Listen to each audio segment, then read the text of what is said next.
오늘 우리가 사도행전 19장 8절부터 20절 읽었습니다. 오늘 본문을 보면서 핵심 구절이라고 할 수 있는 구절이 있어요. 결론이기도 하죠. 몇 절일까요? 20절 말씀이죠. 20절. 딱 봐도 20절 같죠? 우리 한번 같이 읽어볼까요? 시작.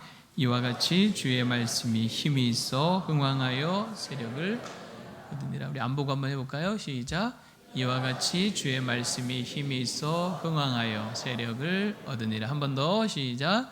이와 같이 주의 말씀이 힘이 있어 흥왕하여 세력을 얻으니라. 한 번 더 해볼까요? 시작.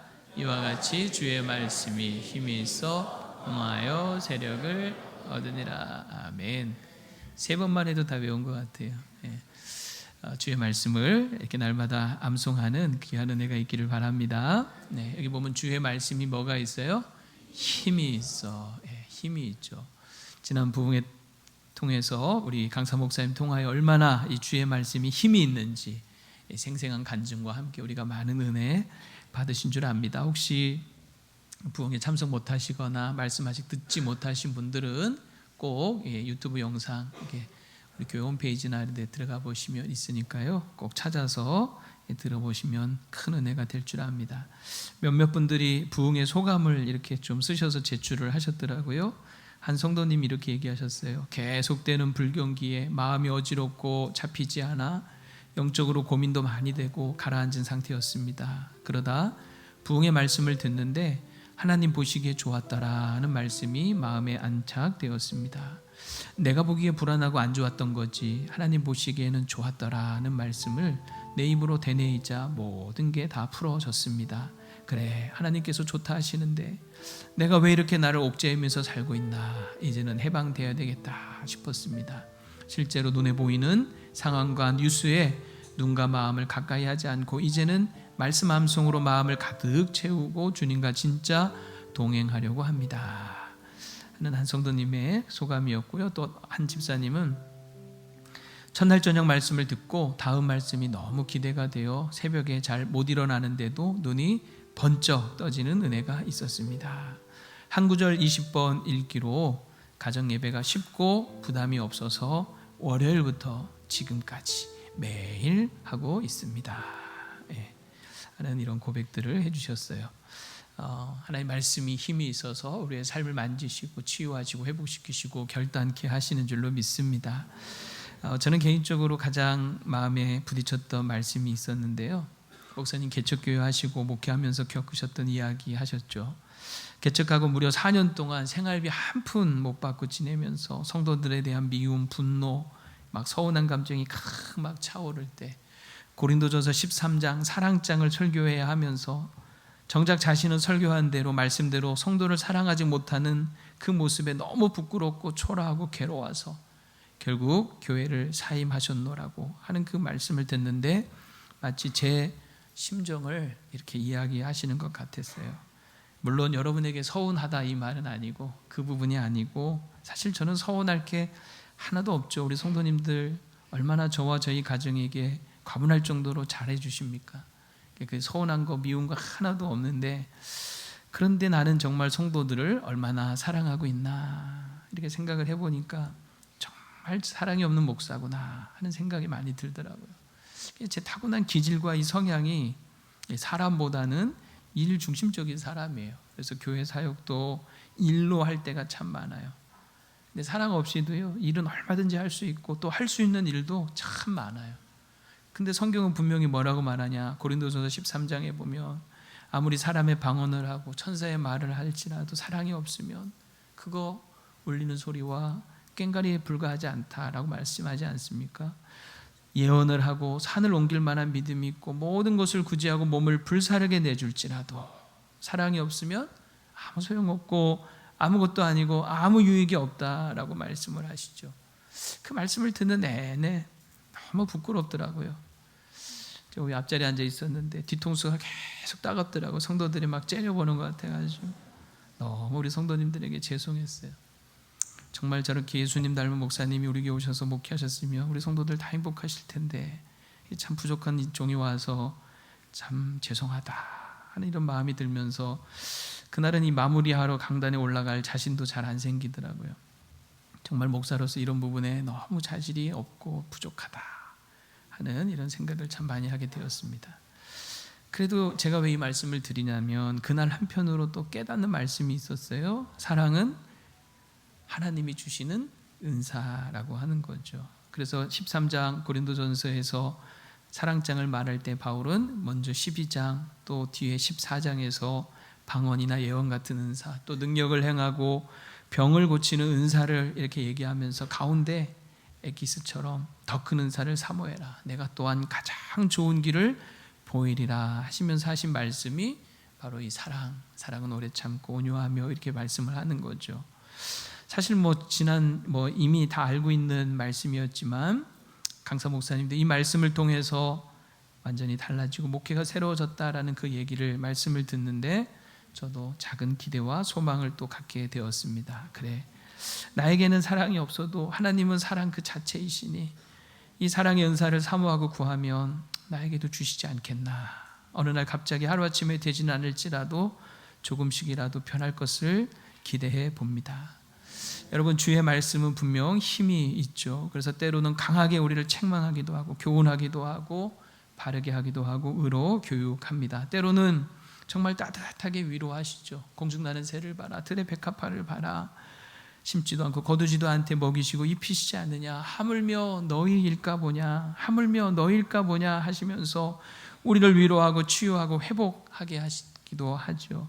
우리가 길을 못 찾아 헤맬 때, 어둠 속에 있을 때 주의 말씀은 우리 발의 등이요 길에 빛이 되기도 하는 거 아니겠습니까? 그래서 때로는 고통 가운데 있을 때 우리가 하나님께 부르짖으면 하나님은 말씀을 보내셔서 우리를 고치시고 위험한 지경에서 건지십니다. 시편 107편 19절에서 20절 말씀이죠. 이에 그들의 고통 때문에 여호와께 부르짖으매 그가 그들의 고통에서 그들을 구원하시되, 어떻게 20절 다 같이 읽어볼까요? 그가 그의 말씀을 보내어 그들을 고치시고 위험한 지경에서 건지시는도다. 아멘. 말씀을 보내어 고치시고 위험한 위경에서 건지신다. 지난 우리가 고등부 김한울 우리 형제 위해서 많이들 기도해 주셨죠. 지난 주일 아침이네요. 벌써 딱 일주일 전인데 처음 얘기를 들었을 때만 해도 생명이 위독하다 하는 그런 얘기를 들었어요. 지인이 좀 맡아달라고 부탁한 맹독성 코브라에 물린 거죠. 여러분, 이런 경우는 정말 시간이 생명 아닙니까? 시간 싸움이잖아요. 근데 제가 나중에 듣고 보니까 이 한우리가 이제 우리에서 먹이를 주려고 우리 문을 열고 먹이를 주다가 물리고 이 뱀이 탈출을 한 거예요. 그래서 방 안에 돌아다니는 이 뱀을 놀래가지고 뛰쳐나가면 어디로 도망갈지도 모르고 집에 있는 식구들이 또 다칠 수 있으니까 이 하늘이가 먼저 그거를 잡아서 우리에 집어넣고 문을 잠그느라고 시간이 지체된 거예요. 그리고 나와서 집 밖에 나와서 엄마 나 뱀 물렸어, 119 불러주세요 해서 늦게 이제 119가 왔는데 119 타고서 길에서 그냥 또 30분을 서 있었다고 해요. 왜? 받아주겠다는 병원이 없어서 병원 찾느라고 30분을 또 길에서 낭비하고, 그러다가 다행히 평촌 한림대 병원에서 받아줘서 갔는데 의사가 하는 말이 지금으로서는 어떤 확답도 할 수 없습니다 하는 그런 얘기를 하면서 아이는 인공호흡기를 달고 마취 상태로 중환자실에 들어갔던 거죠. 이런 상황 듣고 지난 주일 1부부터 3부 때까지 예배 때마다 우리가 다 같이 합심해서 기도했잖아요. 그때 기도하면서 생각난 말씀이 제 안에 마가복음 16장 17절 18절 말씀이었어요. 믿는 자들에게는 이런 표적이 따르리니 곧 그들이 내 이름으로 귀신을 쫓아내며 새 방언을 말하며 그 다음에 뱀을 집어돌리며 무슨 독을 마실지라도 해를 받지 아니하며 병든 사람에게 손을 얹은즉 나으리라 하시더라. 하나님 주신 말씀으로 믿고 하나님이 말씀대로 이루어 주세요. 무슨 독을 마실지라도 해를 받지 않게 해주세요. 우리가 다 같이 기도하셨죠. 이어진 월요일부터 수요일까지 부흥회 내내 우리가 온 성도가 또 합심하여 같이 기도했죠. 첫날 부흥 강사님 목사님 메시지 첫 번째가 첫 포성이 뭐였습니까? 부흥에 관하여 얘기하면서 부흥이 뭐냐? 흙덩이에 불과하고 마른 뼈 같은 우리에게도 하나님이 불어주시는 생기가 들어가면 살아나는 생명의 역사가 일어난다 하는 말씀으로 시작을 하시고, 마지막 끝날에도 포도나무 가지 열매를 많이 맺게 하려고 농부이신 하나님 아버지께서 쭉 늘어진 가지를 들어 올리고 잎을 깨끗하게 닦아주신다는 말씀을 해주셨죠. 하나님은 이처럼 말씀을 보내셔서 어쩌면 정말 절망적인 상황에서도 우리에게 믿음과 소망을 잃어버리지 않게 하시면서 그리고 고치시고 위험한 지경에서 건지시는구나 하는 그런 생각을 해봤습니다. 지금 우리 하늘의 상태는 어떤 상태냐면요, 지난주 금요일 27일부터 인공호흡기를 뗐습니다. 그리고 말을 하고 식사도 가능하게 되었고요, 어제 토요일 날 드디어 일반 병실로 이렇게 옮기게 되었어요. 아직도 미열도 있고 혈압도 높다고 하지만 그래도 퉁퉁 부어 있었던 팔도 많이 가라앉았다고 합니다. 우리 김영민 집사님, 유현주 집사님 부모님 말씀에 정말 주님이 일하심을 매 순간 느끼고 있다. 그리고 하늘이 본인도 많은 분들 기도 덕에 기적적으로 자기가 빨리 깼고 이렇게 깨어나서 회복되는 것이 하나님의 은혜입니다라고 고백하고 있다고 해요. 그러면서 한편으로 본인의 행동을 뉘우치면서 아빠에게, 그 중환자실에 있을 때 아빠한테 너무 미안하다고 하고, 또 본인 잘못으로 주변 사람들 걱정하고 고생하게 해서 너무 죄송하다고 울고 있다고 해요. 그래서 이 모든 상황과 일을 합력하여 선을 이루신 하나님께서 섭리하고 계심을 감사하면서 기도해 주신 모든 분들께 고맙다고 부모님도 또 우리 할아버지 할머니도 감사하고 계십니다. 여러분, 주님의 말씀은 힘이 있습니다. 데살로니가서 2장 13절에 보면 이러므로 우리가 하나님께 끊임없이 감사하면 너희가 우리에게 들은 바 하나님 말씀을 받을 때 사람의 말로 받지 아니하고, 다 같이 읽어봅시다. 하나님의 말씀으로 받음이니 진실로 그러하도다. 이 말씀이 또한 너희 믿는 자 가운데에서 역사하느니라. 아멘. 하나님의 말씀을 정말 하나님의 말씀으로 우리가 믿을 때 그 말씀이 우리 가운데 역사합니다. 우리가 하나님의 이 말씀의 힘을 믿고 정말 주야로 묵상 읊조리면서 암송할 때 그 말씀이 우리 마음에 새겨지고 또 입에서 떠나지 않는 그 말씀이 우리 안에서 살아서 역사할 것을 믿으시기 바랍니다. 자, 이렇게 말씀이 힘이 있어서 어떤 결과를 가져오냐, 20절 여러분 계속 다시 한번 읽어보면, 다 같이 읽어볼까요? 시작. 이와 같이 주의 말씀이 힘이 있어 흥왕하여 세력을 얻으니라. 자, 뭘로 시작하냐면 이와 같이로 시작을 하죠. 이런 식으로 이렇게 해서 이렇게 하여라는 그런 뜻이에요. 이와 같이. 무슨 뜻이냐, 오늘 읽었던 8절부터 19절까지 있었던 사건을 요약하는 말씀이죠. 8절에서 19절에 보면 어떤 사건이 있었는데 그 사건을 요약하면서 말씀이 힘이 있어서 두 가지 일이 일어나는 거예요. 하나는 말씀이 흥황하고 또 하나는 말씀이 세력을 얻습니다. 자, 하나씩 살펴보면요, 첫 번째, 말씀이 힘이 있어 흥황하죠. 계속 퍼져나갔다 하는 말인데 10절을 여러분 보시면 다 같이 읽어볼까요? 시작. 두 해 동안 이같이 하니 아시아에 사는 자는 유대인이나 헬라인이나 다 주의 말씀을 듣더라. 예. 여러분, 하나님의 말씀이 이 아시아에 사는 유대인과 헬라인들에게 다 퍼져나가서 다 주의 말씀, 복음, 하나님 나라에 관한 그런 이야기들을 듣더라라고 하는 거죠. 에베소를 중심으로 아마 소아시아 지역에 있는 이 지역마다 하나님의 말씀이 들어간 것 같아요. 그래서 요한계시록에 보면 소아시아 7교회가 나오잖아요. 이 7교회가 이때 아마 복음을 듣고 말씀을 듣고 세워지지 않았나 보통 생각을 합니다. 자, 어떻게 이런 일이 가능하게 되었느냐 할 때 바울이 말씀의 힘을 믿고 열심히 말씀을 강론하죠. 8절 보시면 바울이 회당에 들어가 석 달 동안 담대히 하나님 나라에 관하여 강론하며 권면합니다. 몇 달 동안이요? 석 달이에요. 석 달. 석 달, 짧은 기간 아니죠. 사실 바울이 그동안 복음을 전하면서 주로 유대인 회당에 들어가서 복음을 먼저 전하기 시작했는데 이렇게 오랫동안 석 달씩이나 이 회당에서 말씀을 강론한 경우는 이번이 처음이에요. 그동안은 대부분 유대인들이 좀 말씀을 전하려고 하면 방해 놓고 핍박하고 쫓아내기 일쑤였죠. 그래서 오래 가르칠 수가 없었는데 이번 에베소에서는 뭔가 좀 다른 거예요.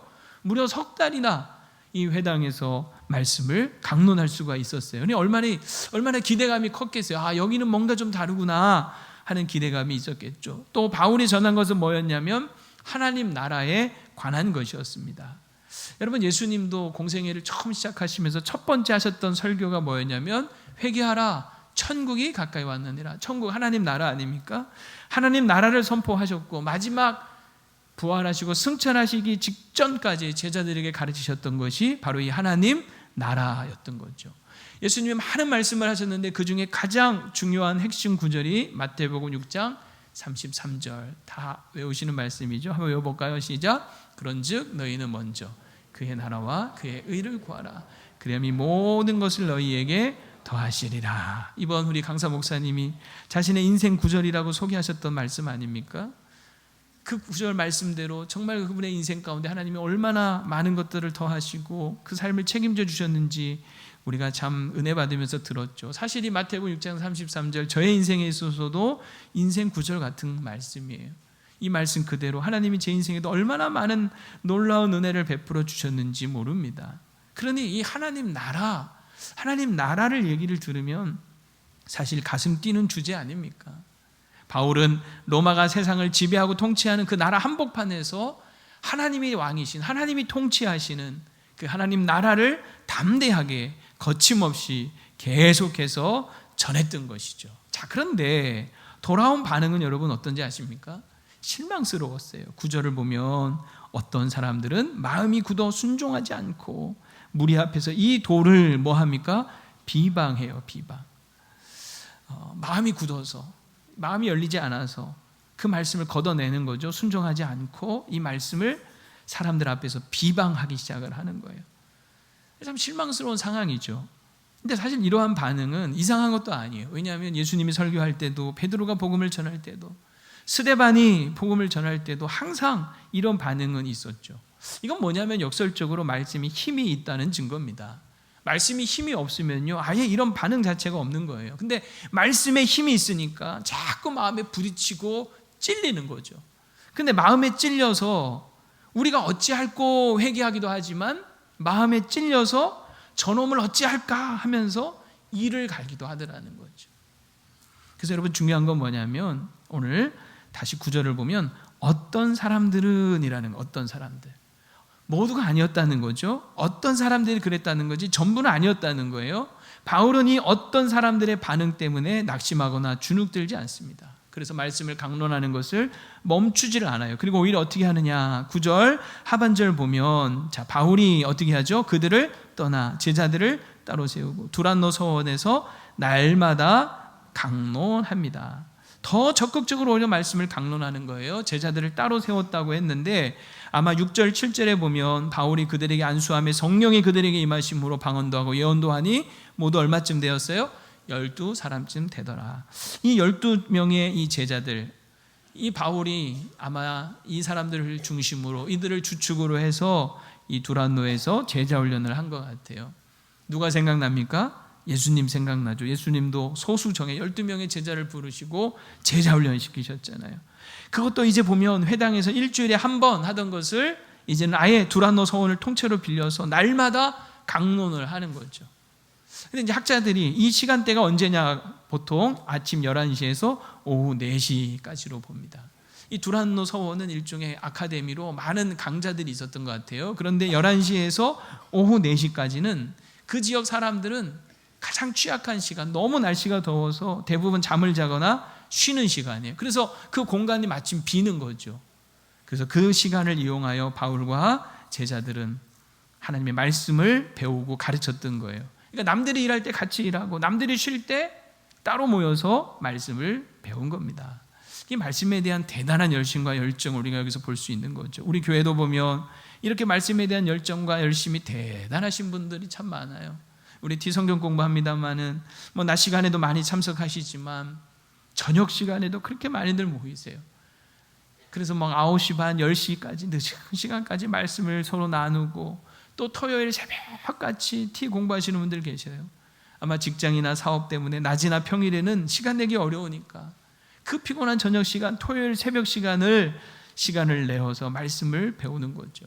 또 출퇴근하면서 지하철이나 버스에서 또 점심시간 이용해서 성경 읽는 분들 많은 것으로 알고 있습니다. 왜 그렇게 합니까?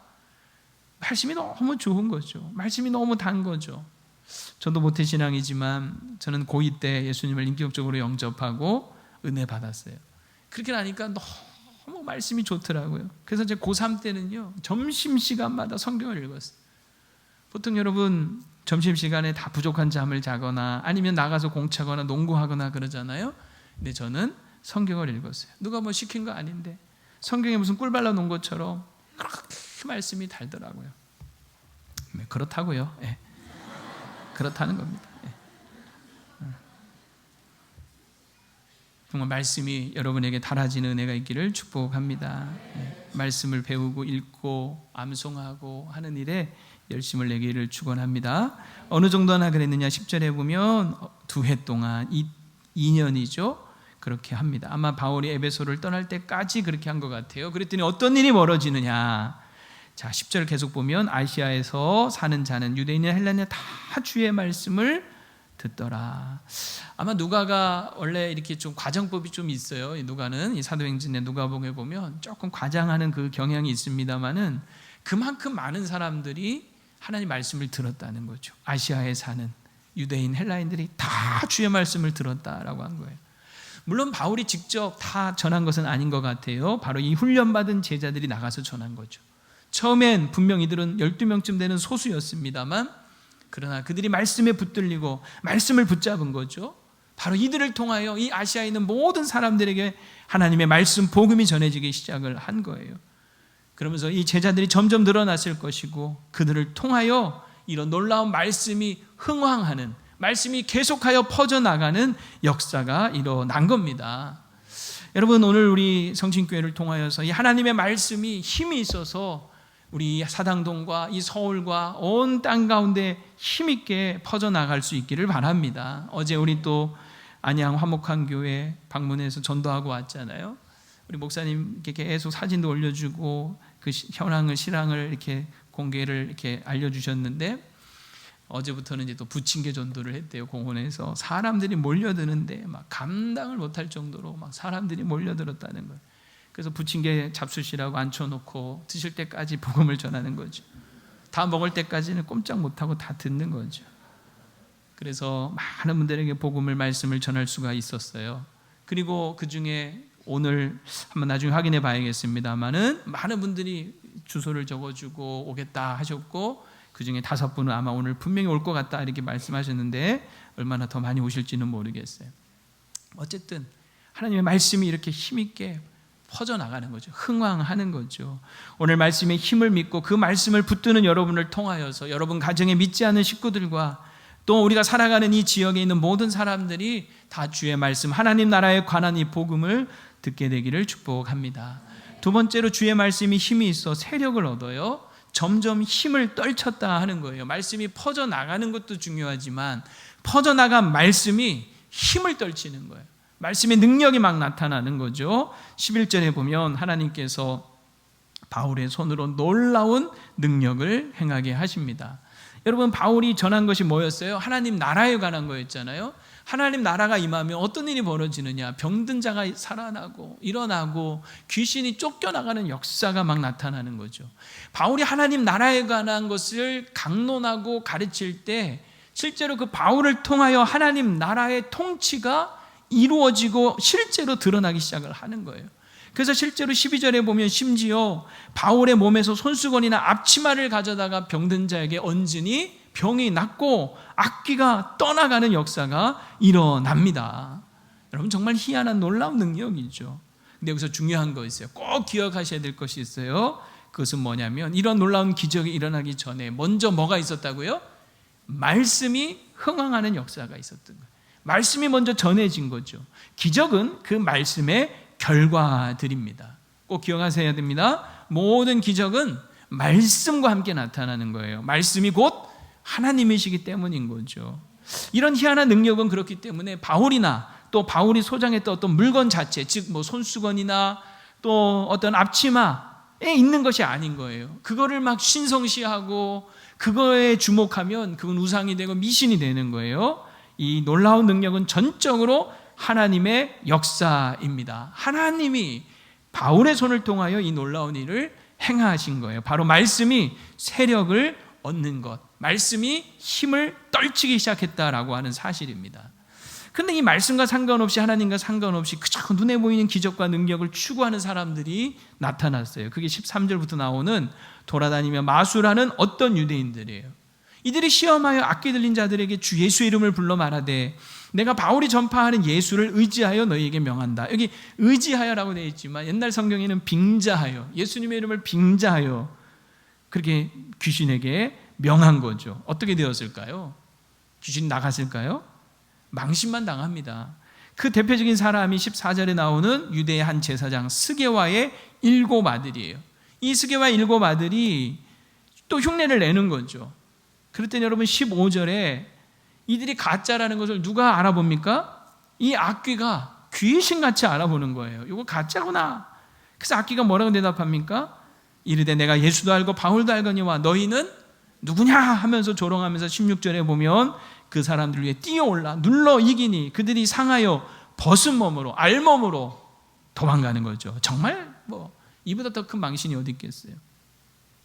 여러분, 가짜는 결국 다 들통납니다.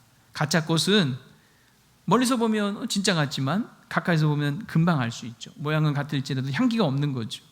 가짜 꽃은 가짜 꽃을 진짜 꽃처럼 보이게 할 수는 있어도 가짜 꽃에는 열매가 나타날 수가 없는 거죠. 벌이 모이지 않는 거죠. 여러분, 교회에는 나오지만 분명히 가짜 그리스도인도 있지 않겠습니까?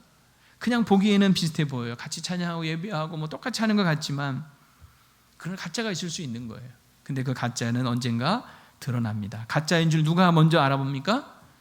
귀신이 귀신같이 알아보는 거예요. 그래서 조롱하는 거예요. 비우는 거예요. 그러나 무엇보다도 성령님은 절대로 속일 수가 없는 거예요.